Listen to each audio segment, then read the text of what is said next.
Before we begin, two messages. When my company needed to develop a key mobile product, one that I was counting on as a new source of revenue, I knew exactly who to turn to. Macadamian. They delivered on time with incredible attention to detail, and I was able to get product into customers' hands faster than I ever thought possible. I've personally known them for 10 years, and they do make great products even better. Check them out at www.macadamian.com. Here's a riddle. How do you build native cross-platform mobile applications quickly without having to rewrite code and hire consultants at a huge cost? Titanium from Appcelerator. Called the easy button for mobile application development, it allows you to focus more on what's important, getting product out the door. Join the more than 1.5 million active developers who have created over 13,000 apps at www.appcelerator.com.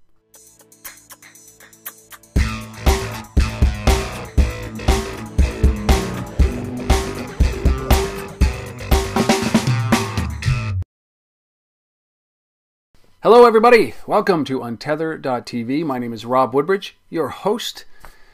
This is where we have casual conversations with mobile rock stars, and today we have somebody that is from Thailand, actually an American in Thailand, Doug Simpson, who is the co-founder of a company called Smart Roam, and they're the ones who actually make the application ChatTime, which is, we're going to get into what it is. But if you hate paying long distance on your iPhone, if you hate it as much as I do, and you're looking for solutions and Skype isn't doing it, this is an absolute alternative for you. We're going to get into the product in a second.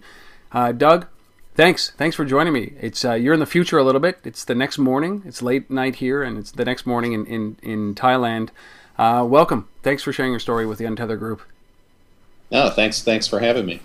Well, it's my pleasure. You're in Thailand. You're in Bangkok, Thailand, which is an odd place to be for a company that is actually building this out in the mobile space. And we were just talking before we started recording that you have a distributed workforce across. I think your head office is in Singapore. You're in Thailand. You have people in the States. Where else do you have people? Yes, in Miami and also in India. So Miami and India. So warm climates, all. Yeah. I see a trend here. This is yeah, the cold is bad. I'm originally from Ohio, and but I can no longer go back to the cold. No, I can understand that. Once you, and there's an allure with Bangkok for sure, because it's such a great city. It's what I call one of the mythical cities of the world, because it's London, it's Paris, it's Bangkok, it's Hong Kong, Singapore could be one. It's Delhi. It's Rio. You've been there how long now? I've been here about 8 years, and I was in Singapore for 3 years before this. So how did you end up how did you end up running a startup in the telecom sort of space in Bangkok? Yeah, so I was with Hewlett Packard before, worked for them in California. They relocated me to Singapore, and I headed up business development in Asia in their telecom group, and with a focus on the mobile space. And I traveled constantly, so I was all over Asia. I was in an airplane far more than I was ever home. I preferred Thailand as a place to live, and HP was kind enough to accommodate me. And, so I actually relocated from Singapore to Thailand when I was with HP. After that, I started a gaming company and did that for a few years, and then, came back to my original passion of telecom. And Dan, the other co-founder, is in Singapore, and, we both love Asia. We wanted to stay here. So when we decided to start Smart Roam, we made Asia the base. Yeah, it's just such a great. I mean, I hear a lot of North Americans, especially from colder climates. Deciding that they're going to stick around in Asia. It's I can understand why. Certainly, I can understand the energy in the pulse of a city like Bangkok, and certainly Singapore as well. So talk about Smart Roam. What was the genesis of why you started a game company? Was it in a mobile space, or was it just a broad game company? Yeah, it was a portable gaming solution. So yeah, there was still a mobility aspect to it. But that obviously didn't, you know, it's funny because I talk to a lot of people who say, oh, you know, gaming, I'd love to be in the gaming, but it's a different to play games than it is to actually run a gaming company, isn't it? You know, Yeah, for sure. Yeah. if your hobby is playing games, don't go and run a game company because it's not the same. Right. True. True. So you transition over back to Telecom for Smart Roam, and what was the idea? I mean, what were you trying to solve when you started Smart Roam?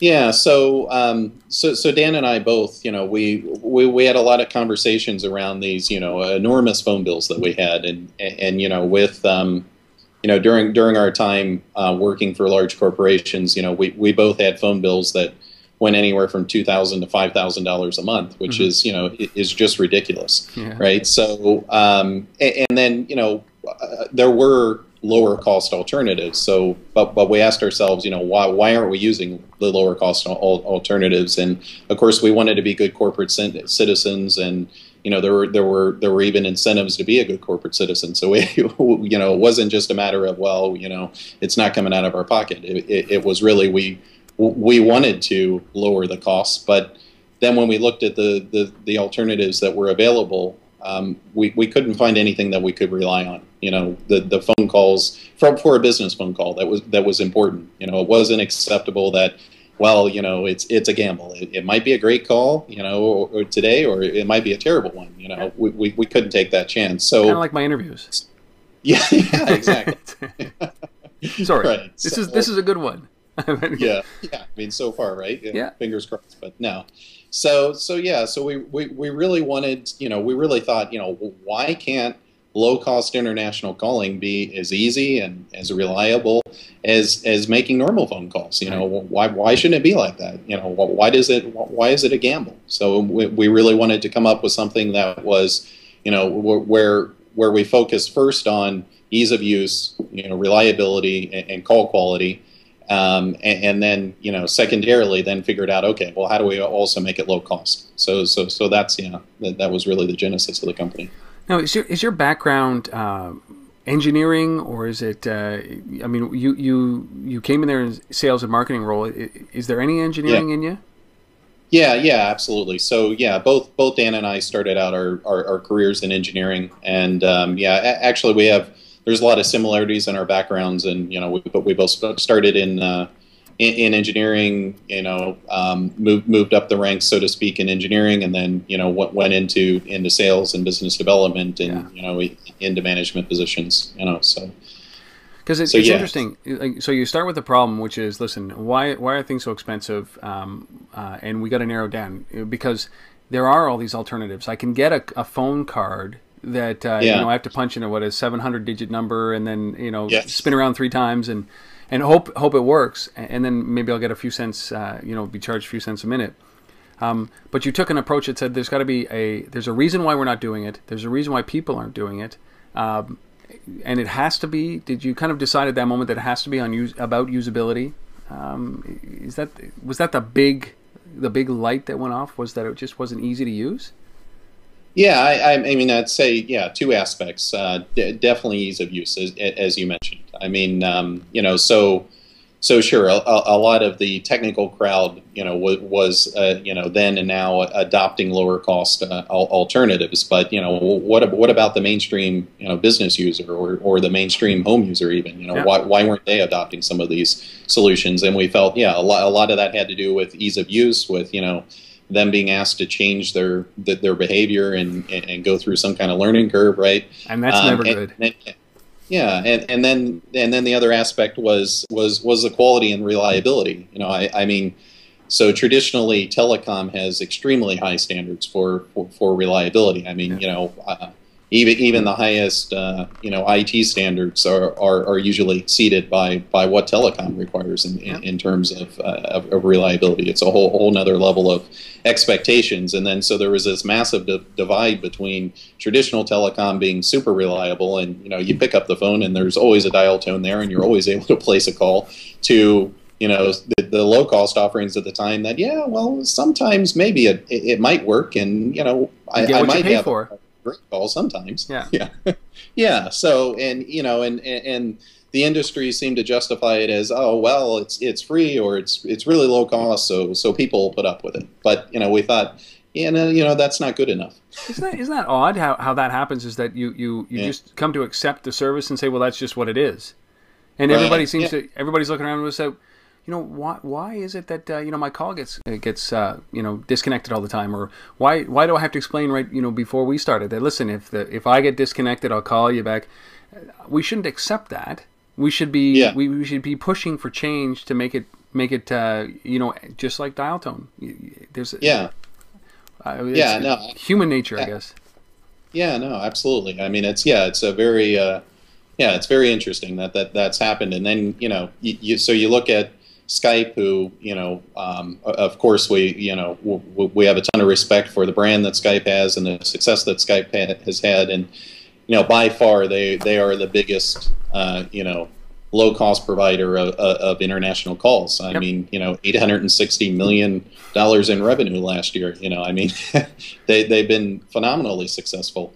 Yet they have 8.8 million paying customers in an average month. So they're actually a small percentage of the international calling market. And then you can say, okay, if you include free calls, some of the stats say they're 25% of the international calling market, 20 to 25%. So that's a reasonable number, but still, they're by far the biggest. Everybody else's share is pretty small. So does that mean then something like 70%? As a guess of users are still dialing the old traditional way, and they're paying a fortune. They're paying $1 a minute. In some cases to make a phone call. And why is that? Why are the majority, after all this time, still doing it the old-fashioned way?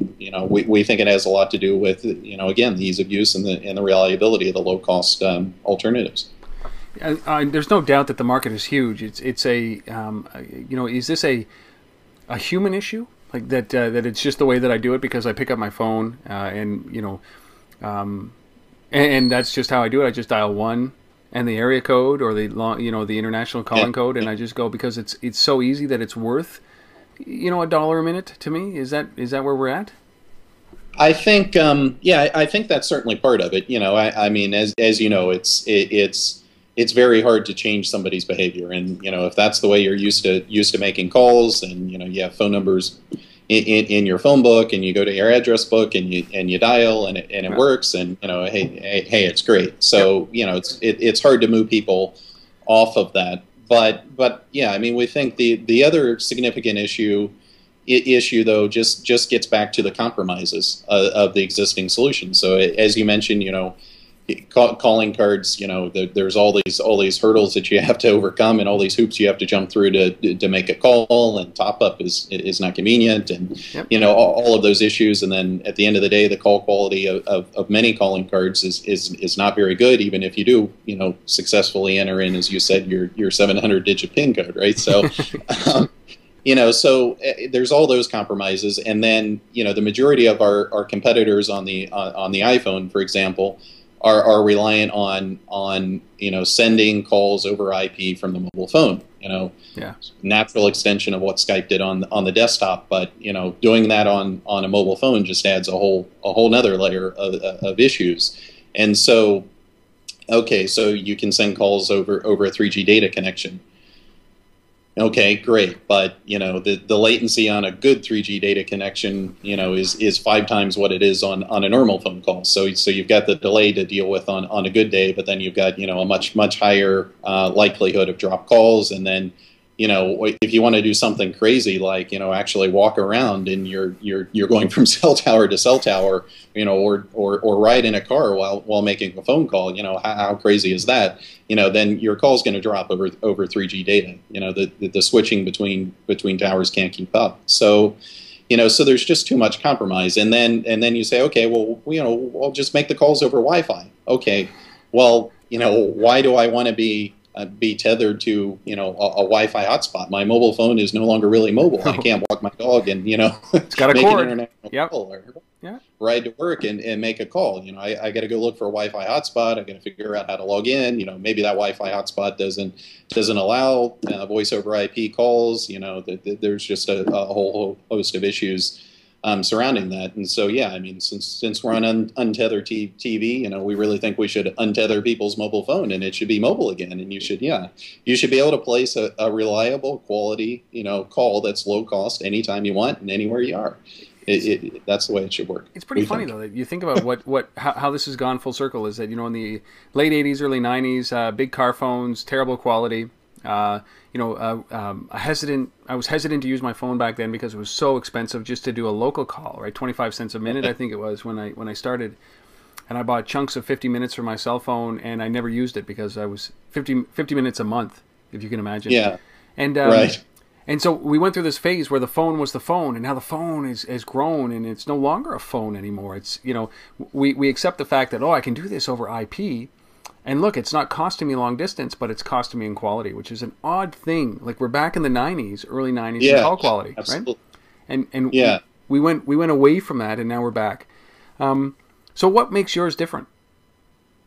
Yeah, so I guess philosophically in terms of the approach, it's what we talked about. We focused on quality, reliability, ease of use, and we think we.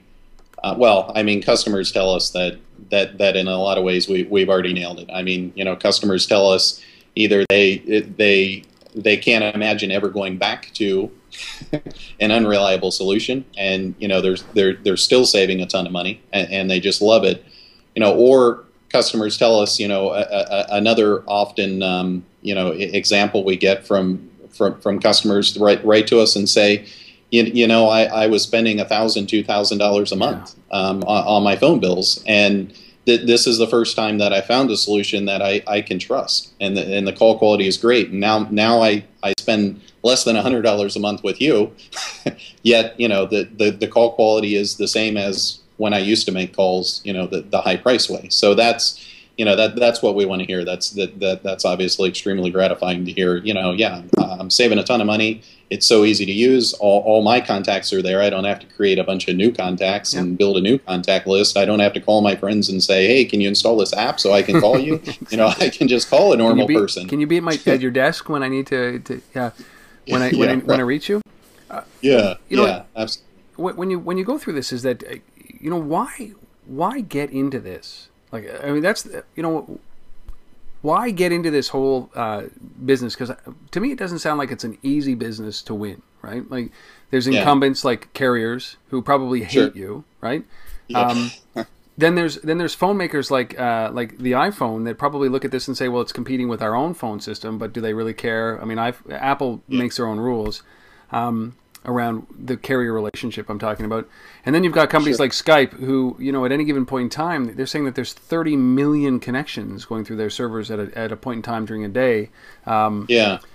Where putting in paying numbers, 8 or 9 million people is a small number, but they're generating almost $1 billion in revenue.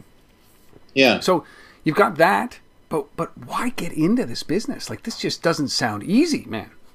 Yeah, it's not. It's really hard. I mean, especially trying to deliver this combination of ease of use, reliability, quality, and savings. I mean, any one of those would be maybe not so hard, but all of them at the same time. Yeah. Right. Yeah. And actually, just sending calls over an IP connection from a mobile phone in a lot of ways is significantly easier than the way we're doing it. So there are a lot of challenges, but why are we doing it? Well, it just drove us crazy. I mean, why is it that I can't make a low cost call, that's reliable and easy? So we just, we're compelled, we're passionate about, we have to solve this problem. And from a competitive perspective, I mean, of course, Skype and, a number of other companies are competitors for us. But in a way, they're really not, because somebody that's willing to put up with all of the inconveniences that come with using those solutions, that they're probably not the type of customer that wants our solution. And the bigger opportunity is really the people that are still placing calls the expensive way. I mean, so yeah, we think it doesn't make sense for us to get too hung up in are we fighting with Skype? No, we're really trying to get the mainstream customer that's doing it doing it the traditional way, and we're trying to figure out how to offer them a solution that's compelling. And then, if you look at it from that perspective, it's, well, wow, we can offer customers a 97% savings. Okay, up to, but still, a significant savings, even in the worst case, over traditional carrier rates.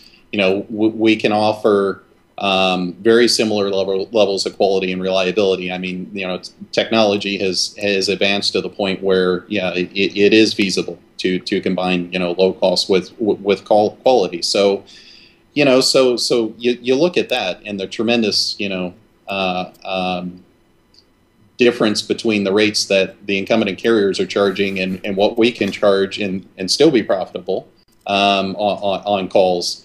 It feels like, well, yeah, they're really not that much of a competitor. And, and I think, rightly so, AT&T and Verizon sit back and say, well, people are still calling. Why do we need to lower our rates, right? So it's such a, like Clayton Christensen writes about this, called the Innovators Dilemma, right? Where you've got the guys, the incumbents, that are sitting there saying, okay, well, we'll let them have the chicken feed at the bottom. Yeah, sure. We're not really interested in those guys anyways. And then they look away for a moment, and the next thing that you see is guys like you and many others just eating away at what was their big bread and butter, right? It happened in when it came to handsets and subsidizing the handsets. It happened all of a sudden when when a minute now doesn't cost 25 cents to use on a cell phone, and it happens now in long distance, which was that was their revenue generator, was long distance. Yeah.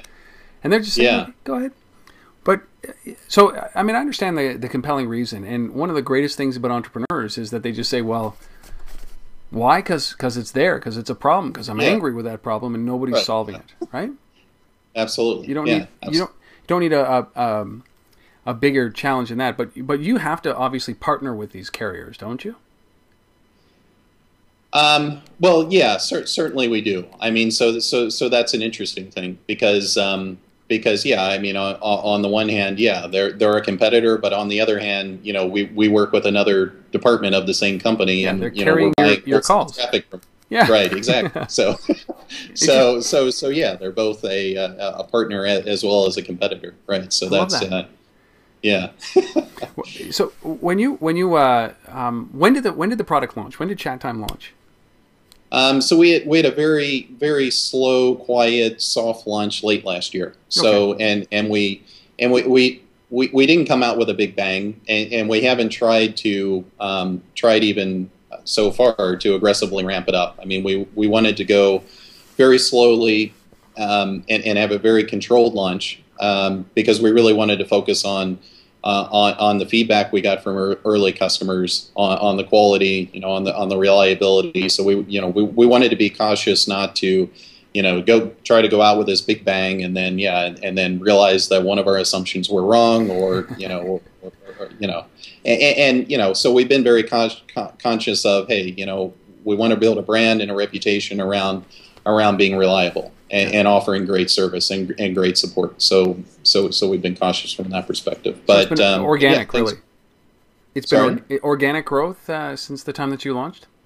Primarily, although this year we've done a reasonable amount of in-app advertising. Okay. I mean, we haven't we haven't gone crazy with it, but I mean, so March to April, we've the number of downloads doubled, and if you kind of look at that trajectory of April and you follow it into next month, we should, we'll hit around 1 million downloads towards the end of May. So things are ramping up. Isn't that incredible, though?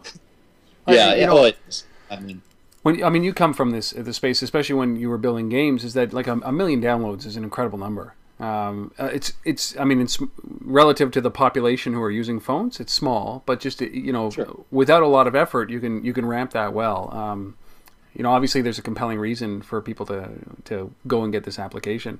Have the banner ads or the in-app advertising, has it been effective for you guys? Do you see some good return on that investment? It has. I mean, it is very much more cost effective to leverage in-app advertising, versus even internet advertising. Yeah. so yeah, I mean, I don't know how long that'll be the case. I mean, I guess on the one hand, you could say that well, the cost will increase. As there's more and more demand, but then on the other side of the spectrum, there's more and more supply. There's more and more mobile phones and smartphones, and so maybe that always stays in balance. Maybe the cost goes down, maybe it goes up, but yeah, I mean, right now it is cost effective, particularly when you then look at the organic, downloads and customers and referrals and the viral growth that happens as a result of the individuals that were brought on with in-app advertising. So talk about that, because one of the things that I thought that was really innovative, for what you're doing, is that so you're doing the in-app advertising, and that just started over the last couple of months. But before that, you have a referral program, which is really it's a great piece of certainly you download the app, you get $1 worth of long distance calls, right? Right. So what you're saying is, depending on where you're calling, if it's local in North America, it's like 38 or 39 minutes worth of calling for $1, which is quite competitive, obviously. But so talk about this other idea that you had, where the referral program that you've got going on. Yeah. And that's really in soft launch. I mean, we're about to submit the update to the application, and then our TeleFriend program will be fully live in a week or so. But we have already announced it and launched it to existing customers, and basically we have it's a multi-level TeleFriend program. It's multi-level marketing almost, isn't it? It's like your downline. Yeah. Go on and explain it. Right. Exactly. So if you're kind enough to refer a paying customer to us, then you will earn $5 in free calling credit. But then if the friend of yours signs up another paying customer, then your friend will get $5 in free calling credit, but you'll get another $5 in free calling credit. So a great way to think about it is if you sign up three paying customers and each of them sign up 3 paying customers, then you've earned $60 in free calling credit.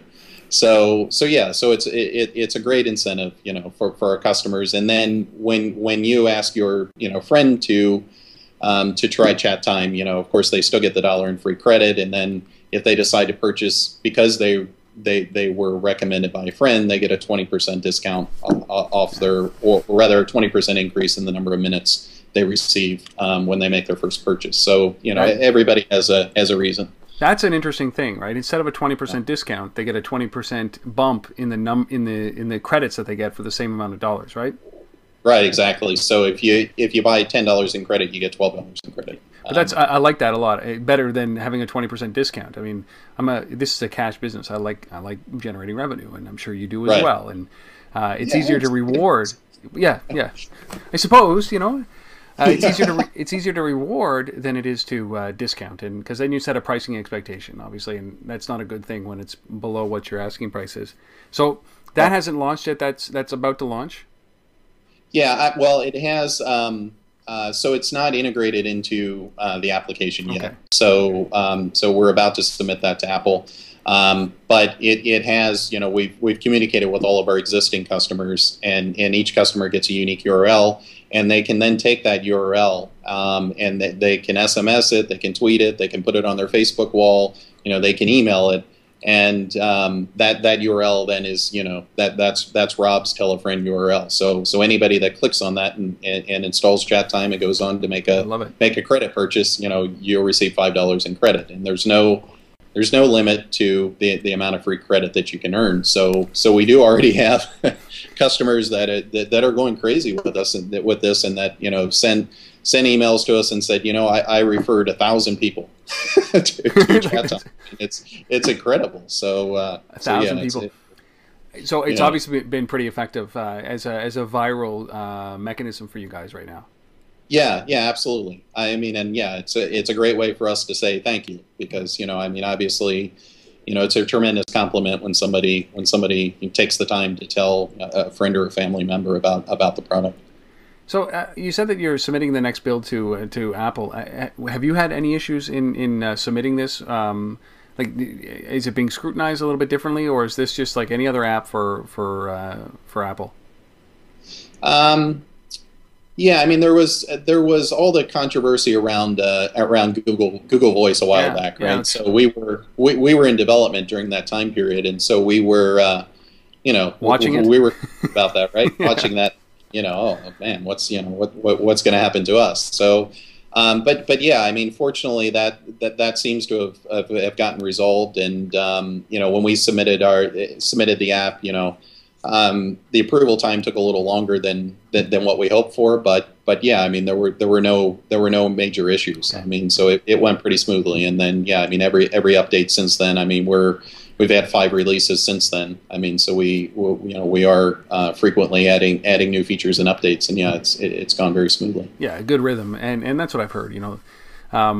I think that this is very good, and Apple's in the disruptive business. So if they did that with all the carriers and their demands for unlimited data for the iPhone, right? So why wouldn't they embrace this as a way to disrupt a little bit more? And it's not I think that this is if you guys can do it when it comes to offering competitive pricing or cheap pricing for long distance calls. Right. Why can't the carriers do it? Right. It's that's how much they're charging as a premium, but that's not what this is about. So you are in Thailand. Yes. As we said, you're distributed all over the place. How? Right. Why? Let's start there. Why? So you get there. Why is your head office in Singapore and not in the States in Silicon Valley? Yeah. Well, so I mean. It's warm. I guess to me. It's warm. Yeah. It's warm in California.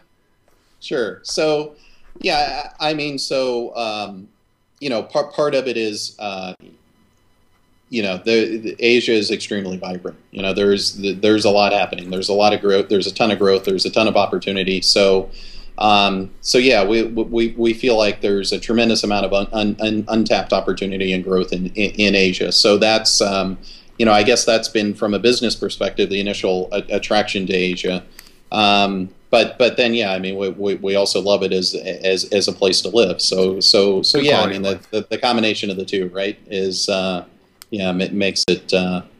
makes it a compelling argument for us. And there is there is great talent here. I mean, there's this thinking that gee, if you're not in Silicon Valley, you're not going to get access to the kind of talent you need. But obviously there's extremely smart people everywhere in the world, and there's very talented people here. So and at the same time, we're not afraid of a distributed structure. I mean, the world is a smaller place, as we all know, and yeah, so if the best talent that we need for voice engineering is in Miami, then we'll hire somebody in Miami, or if it's India, or if it's Singapore. I mean, yeah, the location isn't that important to us in looking at talent. So what about? I mean, it's very interesting. How big's the team? Like, I mean, where do you do the development? Is that in India? Is it in Singapore? And how big is your distributed team? Yeah, so we're under 20 people. So we're not huge. We're growing, but yeah, I mean, in development is actually distributed as well. So yeah, a lot of development goes on in the U.S., a lot in India, and some in Thailand as well. So are you developing 24 hours a day? Almost? True. Yes, we are. Very, very much so. Yeah. So, I mean, it sounds great, but I'm going to guess that the challenges of doing that are beyond the typical Silicon Valley startup and outsourcing to India or outsourcing to Nepal or something like that, because you're sending it off and they're working their day, but literally, if you could ride this in waves, I mean, it must increase your ability to get code out the door. Yeah, no, absolutely. Yeah, absolutely. So it's, I mean, I guess typically people worry about communication challenges and how do you keep everybody in sync, but I mean, the web solves that a lot of those problems, and I mean, there's great tools to use to keep everybody in sync. So that works very well, and yeah, I mean, you're absolutely right. So. One engineer is going to sleep, and the next is waking up, and there's the handoff, and coding continues, right? So yeah, I like that a lot. Well, yeah. perspective here is that North American focused, obviously, where I am, and we hear the numbers about the iPhone penetration in North America versus the rest of the world, versus BlackBerry and Android and Symbian, to a great degree, certainly in Asia and Europe. Who are you targeting with this? Is it North Americans, or is it from Asia, or is it Europeans, or does it matter? Yeah, I mean, ultimately, it doesn't matter. I mean, it's very much a global opportunity. I mean, we have customers in 160 countries already, which is pretty staggering. Yeah. I mean, we're on 90 app stores. So but our focus, North America is by far the largest single market. So we are focusing a lot of our energy on North America, but we have a team in Japan as well. So you guys are coast to coast to coast to coast here, right? Right, exactly. So yeah, I mean, so ultimately it's global. Yeah. I mean, we want to win in the U.S., but we want to win everywhere. It's funny because we're seeing it in North America. When my mother gives up her home phone, and buys an iPhone instead, that's a monumental shift in the way that things are going on, right? And people are doing this in North America continuously. People are dropping their home phones in lieu of a cell phone or a smartphone. But we're so far behind in North America compared to the rest of the world. So when you look around in Singapore or in Bangkok or anywhere else, I mean, it's when I was there a number of years ago, it was cell phone everywhere. Nobody had home phone numbers; they all carried cell phones. So I'm going to assume that the opportunities are quite great, not only on the iPhone side, but if you decide to port this to other smartphones like Android or BlackBerry, if they'd let you. Is that in the plans, or do you focus like a lot of people do on getting it really right with one, making sure that market is great, and then moving on to the next ones? What's your strategy for that?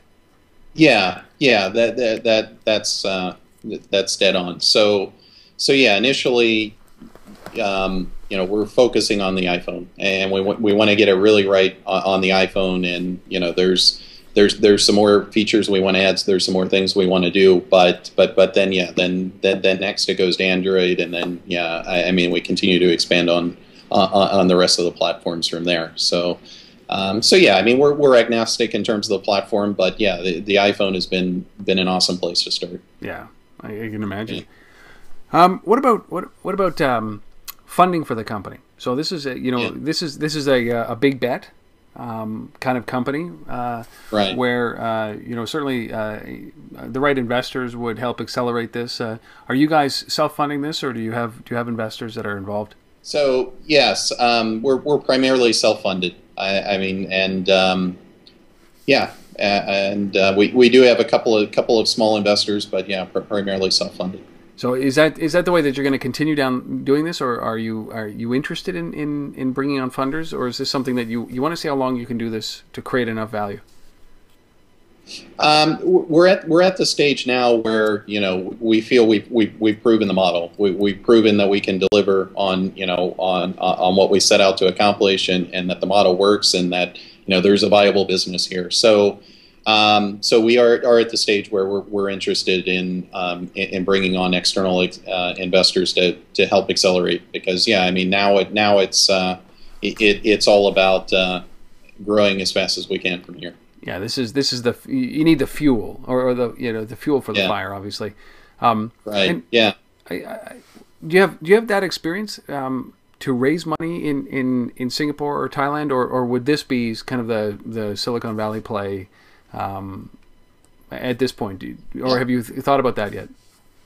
Yeah, no, I mean, it's I guess we look at investment from a global perspective as well. I mean, so yeah, I mean, investors can come from Silicon Valley, or they can come from Asia. So yeah, I mean, I think the answer is some combination of the two. Well, yeah, I think obviously there's a there just seems to be a funding frenzy going on in California Right. again around some of these deals that you probably heard. In Ottawa, this is a semiconductor town. It used to be, and so we were used to seeing some deals like $40-60 million deals around fabs or building basically building chips almost. And so I see a $40 million deal like going to Angry Birds, and I think, come on, there's got to be a better way to spend your money. You're not building anything but plush toys, right? So, when it comes to this, like, have you guys given thought about what it is, how much you guys would want to raise for something like this, or is it just something that, like, you're busy with heads down? I'll give you an out on this. You don't have to answer that question if you don't want to. Yes. No, I mean it's honestly it's very much the case that we're heads down, focusing on customers and focusing on building the business. So yeah, I mean we're working on the modeling and looking at what are the different scenarios, if we add more fuel to the fire, what does that mean, and what does that look like? But yeah, I mean it hasn't been, the customer has been the number one priority. So looking at how much money should we raise hasn't been. No, I can understand that, and what I love about the business is obviously that it's a revenue generator. You get somebody in there, you get somebody to spend money. It's just like Skype, right? When you become a Skype customer, I think the first step is the hardest to actually pay, but then when you do, you end up being a customer pretty easily for many of the other things that they're offering, and I love the fact that you guys aren't targeting those guys who are already moved over to that space. You're looking at this market that is, as you said, 70%, 75% of those people who aren't using this technology yet, which is great. And I think that even that convergence, the people who are dropping their home phones and going with a smartphone in North America, just kind of opens up that market even more to you, doesn't it? Yeah, no, absolutely. I mean, and our customer base is extremely loyal and passionate. I mean, we expected a much higher level of churn. I mean, our customers, once they try it, they really stay with it. And the support requests we get are very low as a percentage as well. That's been another surprise for us. And we really focus a lot of energy on support, and support's not something that we outsource, and it's not something that some low level person in the company is tasked with. It's something that marketing is involved in. It's something that both founders are involved in.